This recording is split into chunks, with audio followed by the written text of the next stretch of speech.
अस्सलाम वालेकुम। How soon does the pill work? यानी जब हम पिल लेते हैं तो वो कितने टाइम में अपना काम स्टार्ट करते हैं।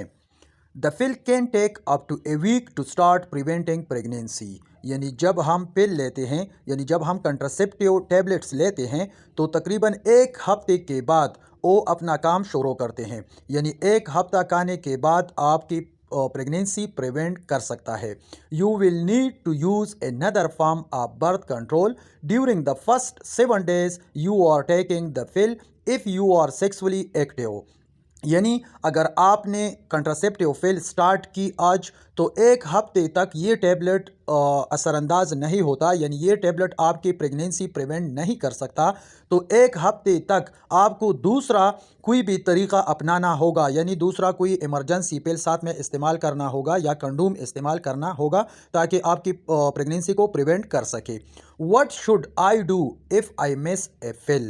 यानी अगर कोई पेशेंट या कोई फीमेल अपना फिल मिस करते हैं तो उसको क्या करना चाहिए। यानी इंसान कभी कभी भूल जाता है और टैबलेट नहीं खाता। Take the missed pill as soon as you remember and continue taking your usual dose as planned.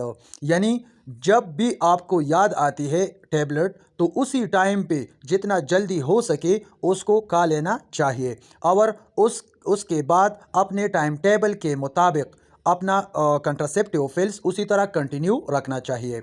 Use a backup form of birth control until you have taken 7 days of active pills. यानी ये भी वही बात है जिस तरह पहले हमने एक्सप्लेन किया कि फर्स्ट 7 days तक जब आप अगर एक्टिव सेक्स करते हैं तो फर्स्ट 7 days में कोई backup form of birth control जो है उसको अपनाना चाहिए। जिस तरह इससे पहले मैंने आपको एक्सप्लेन किया कि या तो इमरजेंसी फिल्स इस्तेमाल करना चाहिए या कंडोम्स इस्तेमाल करना चाहिए फर्स्ट वीक तक। Most give specific instructions on what to do if you miss a pill. यानी स्पेसिफिक इंस्ट्रक्शन जो है वो लेने चाहिए एक पेशेंट्स को जब उससे एक टैबलेट मिस हो जाती है तो उसके लिए क्या करना चाहिए। यानी पहले भी हमने एक्सप्लेन किया कि जैसे ही याद आ जाए कि आपने टैबलेट नहीं ली तो उसी टाइम पे जितना जल्दी हो सके अपना टैबलेट ले ली। Talk to a health care provider if you miss several days of the pill. अगर ज़्यादा दिन आपसे आप भूल जाते हैं या ज़्यादा दिन मिस हो जाए तो फिर अपने डॉक्टर से मशवरा करना चाहिए। Your provider can discuss pregnancy test and emergency contraception options. यानी आपको अपना डॉक्टर जो है वो उसके साथ प्रेगनेंसी टेस्ट भी शेयर करे, डिस्कस करे और साथ में इमरजेंसी कंट्रासेप्शन ऑप्शन जो होती है उसको भी डिस्कस करे। यानी अक्सर जब ज़्यादा दिन मिस हो जाती है टैबलेट तो उसके बाद उसको अगेन क्या करना चाहिए, दोबारा स्टार्ट करना चाहिए मेंसेस के बाद। Always check with a health care provider before starting new medications और हर्बल सप्लीमेंट्स। जब कोई पेशेंट्स या जब कोई फीमेल फैमिली प्लानिंग करता है और वो कंट्रासेप्टिव पिल्स यूज़ करती है तो उसको चाहिए कि अगर वो कोई भी मेडिसिन स्टार्ट करता है तो उससे पहले अपने डॉक्टर के साथ उस मेडिसिन को डिस्कस करना चाहिए। Certain drugs can make the pill less effective increasing your chances of pregnancy. यानी कुछ मेडिसिन ऐसे होते हैं जो पिल की इफ़ेक्टिव को कम कर देते हैं जिसकी वजह से प्रेगनेंसी होने की चांसेस ज़्यादा हो जाती है। तो इसलिए ऐसे फीमेल को ऐसे दौरान में अगर वो कोई मेडिसिन स्टार्ट करना चाहती है तो वो अपने डॉक्टर के साथ डिस्कस करे ताकि उस मेडिसिन की पिल्स पर कोई इफ़ेक्ट ना हो। अगर है तो उस दौरान क्या करना चाहिए। एंटी सीज़र मेडिकेशंस, इसी तरह जिन पेशेंट्स को सीज़र होती है यानी जिन पेशेंट्स को झटके की बीमारी होती है तो ऐसे पेशेंट्स को जो मेडिसिन इस्तेमाल होती है उस झटके के लिए या उस सीज़र्स के लिए तो उस मेडिसिन से भी पिल्स की जो इफ़ेक्टिवनेस है वो इफ़ेक्ट हो जाती है। Herbal supplements such as S T. John's wort, यानी इसी तरह मुख्तलिफ हर्बल सप्लीमेंट्स भी है जो क्या करते हैं, जो पिल्स की इफ़ेक्टिवनेस को ख़त्म कर देती है या कम कर देती है। Medications use to treat HIV, इसी तरह HIV के लिए जो मेडिकेशंस यूज़ होती है, जो मेडिसिन यूज़ होती है वो भी पिल्स की इफ़ेक्टिवनेस को कम कर देते हैं या ख़त्म कर देते हैं। Can I take the pill while breast feeding? अब अगर कोई फीमेल बच्चे को ब्रीस्ट फीडिंग करते हैं तो क्या उस टाइम वो पिल ले सकती है? Your health care provider may recommend taking the progestin only pill if you are breast feeding. यानी अगर कोई फीमेल ब्रीस्ट फीडिंग करती है तो उस दौरान उसके लिए कौन सी टैबलेट इस्तेमाल करना चाहिए। तो डॉक्टर्स ऐसे पेशेंट्स को प्रोजेस्टीन ओनली पिल्स एडवाइस करते हैं ताकि उसमें जस्ट प्रोजेस्टीन हो और एस्ट्रोजन उसमें ना हो। The combination birth control pill contains estrogen which can decrease milk production. यानी कम्बिनेशन पिल्स जो है वो ब्रीस्ट फीडिंग के दौरान डॉक्टर्स एडवाइस नहीं करता एक फीमेल को, क्योंकि उसमें एस्ट्रोजन होती है प्रोजेस्टीन के साथ।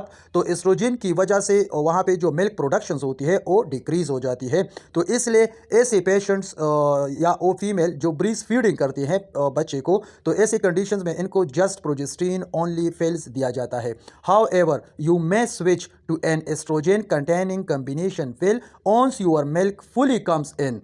यानी अगर कोई ऐसी फीमेल है जिनको कम्बिनेशंस के दौरान यानी कम्बिनेशन पिल्स यूज़ करने के दौरान भी उसकी मिल्क प्रोडक्शन ठीक है, तब भी इनको चाहिए कि वो जस्ट प्रोजेस्टीन ओनली पिल्स यूज़ करें। और जो कम्बिनेशंस पिल्स होती है जिसमें एस्ट्रोजन भी मौजूद होती है प्रोजेस्टीन के साथ, तो उसको स्विच अप करना चाहिए।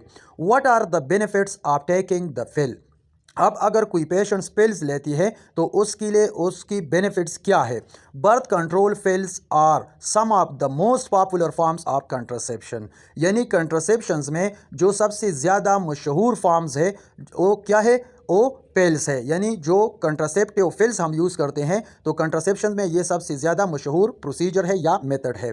People use the pill to prevent pregnancy because. लोग पिल्स किस लिए इस्तेमाल करते हैं, इसलिए इस्तेमाल करते हैं कि वो क्या करे, प्रेगनेंसी को प्रिवेंट करे। It's convenient you just take a pill each day. यानी पिल्स इसलिए ज़्यादा लोग इस्तेमाल करते हैं कि ये बहुत आसान है, जस्ट एक टैबलेट डेली लेना है अपने घर में, तो इसलिए ये ज़्यादा लोग पसंद भी करते हैं और यूज़ भी करते हैं। It's effective, it prevents pregnancy 99% of the time when you take it correctly। यानी ये कंट्रासेप्टिव पिल्स इफेक्टिव भी है, कितनी परसेंट, 99%, अगर पेशेंट इसको रेगुलर और टाइम पे लेती है। तो ये बहुत ज़्यादा इफेक्टिव भी है और कन्वीनियंट भी है, यानी इजी भी है। जस्ट डेली एक टैबलेट जो है वो अपने घर में खाना पड़ती है। You can get pregnant soon after stopping the पिल। अगर कोई पेशेंट्स अपना फैमिली प्लानिंग ख़त्म करना चाहती है और बच्चा पैदा करना चाहती है, तो जैसे वो कंट्रासेप्टिव पिल्स को स्टॉप करती है तो कुछ टाइम बाद उसकी प्रेगनेंसी हो सकती है। Most people who decide to try for a baby get pregnant within a year after stopping the pill. ज़्यादातर लोग जो है अगर जब वो क्या करते हैं, डिसाइड करते हैं बेबी के लिए और वो प्रेग्नेंट होना चाहती है, तो जब वो पिल्स को स्टॉप करती है तो तकरीबन 1 साल के अंदर अंदर वो क्या हो जाती है, प्रेग्नेंट हो जाती है। मतलब कंट्रासेप्टिव पिल्स स्टॉप करने के बाद वो फीमेल इजीली प्रेग्नेंट हो सकती है। This is the same timeline for people trying to get pregnant who haven't been on the pill। यानी इतना टाइम यानी अंडर 1 ईयर्स वो लोग भी प्रेग्नेंट हो जाती है जो लोग ऑलरेडी कंट्रासेप्टिव पिल्स इस्तेमाल नहीं करती। यानी कंट्रासेप्टिव पिल्स इस्तेमाल अगर कोई बंदा करता है या नहीं करता, तब भी वो प्रेग्नेंट होने के लिए 1 साल तकरीबन उनको ज़रूरत होगी। Birth control pills can provide health benefits in addition to pregnancy prevention. यानी बर्थ कंट्रोल पिल्स जो है ये प्रेगनेंसी को प्रिवेंट करने के अलावा और भी हेल्थ बेनिफिट्स जो है वो पेशेंट्स को प्रोवाइड करती है। द पिल कैन, अब पिल कौन कौन सी प्रोटेक्शन प्रोवाइड करती है पेशेंट्स को, यानी फैमिली प्लानिंग के अलावा या प्रेगनेंसी को प्रिवेंट करने के अलावा कंट्रासेप्टिव पिल्स और कौन कौन से फ़ायदे देते हैं पेशेंट्स को। Make your menstrual cycle periods lighter और मोर रेगुलर। यानी एक तो फैमिली प्लानिंग या कंट्रासेप्टिव पिल्स ये फ़ायदा देती है पेशेंट्स को कि उनकी जो मेंस्ट्रुअल साइकिल होती है, जो पीरियड्स होती है, वो लाइटर होती है, कम होती है, एंड मोर रेगुलर, और साथ में क्या हो जाती है, रेगुलर भी हो जाती है। Prevent anaemia by lightening your periods. इसी तरह जब पीरियड्स को ये लाइट करती है, कम कर देती है, तो उसके साथ अनीमिया से वो फीमेल बच जाती है। Reduce menstrual cramps and menstrual migraines. इसी तरह पेशेंट्स को मेंस्ट्रुअल के दरमियान क्या होती है, पेन होती है, मेंसेस के दौरान क्या होती है, पेन होती है, तो वो भी ख़त्म हो जाती है। Lesson symptoms of pre menstrual syndrome यानी PMS, pre menstrual syndrome, and pre menstrual dysphoric disorder PMDD। यानी इसी तरह क्या करते हैं, प्री मेंस्ट्रुअल सिंड्रोम और प्री मेंस्ट्रुअल डिस्फोरिक डिसऑर्डर्स कि सिम्टम्स को भी कम से कम कर देती है। यानी कंट्रासेप्टिव पिल्स जो फीमेल इस्तेमाल करती है उनको प्री मेंस्ट्रुअल सिंड्रोम की जो सिम्टम्स होती है वो भी डिक्रीज हो जाती है। Reduce hot flashes during the transition into menopause. Pre menopause यानी जब एक फीमेल 45 या 50 ईयर्स की हो जाती है तो उसके बाद उसकी मेंसेस ख़त्म हो जाती है और वो मेनोपॉज स्टेज में कन्वर्ट होती है, तो उस दौरान उनको जो हॉट फ्लैशेस महसूस होती है उसको भी डिक्रीज करती है। Treat polycystic ovary syndrome PCOS।